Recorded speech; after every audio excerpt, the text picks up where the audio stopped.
আসসালামু আলাইকুম সুপ্রিয় দর্শক, আরও একটি নতুন ভিডিওতে আপনাদের স্বাগতম। প্রিয় দর্শক, আজকে আমার ভিডিওটি হচ্ছে আমাদের মোবাইল কিন্তু অনেক সময় হ্যাং করে কিংবা স্লো করে, স্ক্রিন কিন্তু অনেক স্লো থাকে। তো সেক্ষেত্রে আজকে আমি আপনাদের সাথে একটি সেটিংসের সাথে পরিচয় করে দিচ্ছি, যেটি করে রাখলে আপনার ফোনের স্পিড কিন্তু দ্বিগুণ হয়ে যাবে। সেক্ষেত্রে অবশ্যই আপনারা আপনাদের মোবাইলের রিফ্রেশ রেট ম্যাক্সিমাম করে রাখবেন। যাদের ফোনের রিফ্রেশ রেট হচ্ছে যে 120 120-এর রয়েছে, তারা 120 বা 100 করে রাখবেন।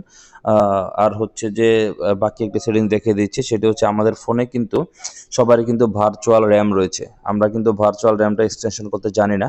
তো ভার্চুয়াল র্যামটি যদি আমরা এক্সটেনশন করে রাখি, তাহলে কিন্তু আমাদের ফোনের স্পিড আগের তুলনায় অনেক বাড়বে। যেমন এর জন্য আপনারা সেটিংসে চলে যাবেন, সেটিংস থেকে সার্চ বারে লিখবেন হচ্ছে মেমোরি এক্সটেনশন। আমি লিখে দিচ্ছি, এই যে দেখতে পাচ্ছেন দর্শক, মেমোরি এক্সটেনশন নামে একটা অপশন রয়েছে। মোটামুটি এখন সব ফোনেই ভার্চুয়াল র্যাম ব্যবহার করা যায়। তো আমরা জানিও না, এখানে ব্যবহার করিও না। দেখুন এখানে কিন্তু ভার্চুয়াল র্যাম আমি চাইলে হচ্ছে 8 জিবি পর্যন্ত বাড়িয়ে নিতে পারবো। তো সেক্ষেত্রে এখানে আমার 6 জিবি পর্যন্ত করা আছে। আমি যদি এখানে 8 জিবিতে ক্লিক করি, তাহলে আমার ফোনটি একটি রেজিস্টার চাইবে। তো অটোমেটিক এখানে 8 জিবি সিলেক্ট করে রিবোট দিয়ে দিলে কিন্তু আমার ফোনের ভার্চুয়াল র্যামটা 6 জিবি থেকে 8 জিবি হয়ে যাবে, বেড়ে যাবে, এবং আমার ফোন কিন্তু আগের তুলনায় আরও ফাস্ট হয়ে যাবে। আর যে রিফ্রেশের যে কথাটা বললাম, সেটা হচ্ছে সার্চ বারে আবারও আপনারা লিখতে পারেন রিফ্রেশ, মানে সার্চে সেটিংসে রিফ্রেশ রেট।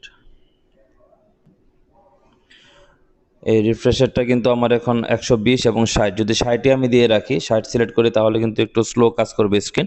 আর যদি আমি 120 সিলেক্ট করে রাখি, 120-এ কিন্তু আমার ফোন একটু বেশি ফাস্ট কাজ করবে। দর্শক, আশা করি বোঝাতে পেরেছি। আপনারা আপনাদের ফোনের ভার্চুয়াল র্যামটি একটু বাড়িয়ে নেবেন, তাহলে দেখবেন যে আপনার ফোন আগের তুলনায় সুপার ফাস্ট হয়ে গেছে, আগের তুলনায় বেশি স্পিড পাচ্ছেন। দর্শক, আজকের মতো এই পর্যন্তই। পরবর্তী ভিডিওতে আবার কথা হবে। ভালো থাকুন, সুস্থ থাকুন। আল্লাহ হাফেজ।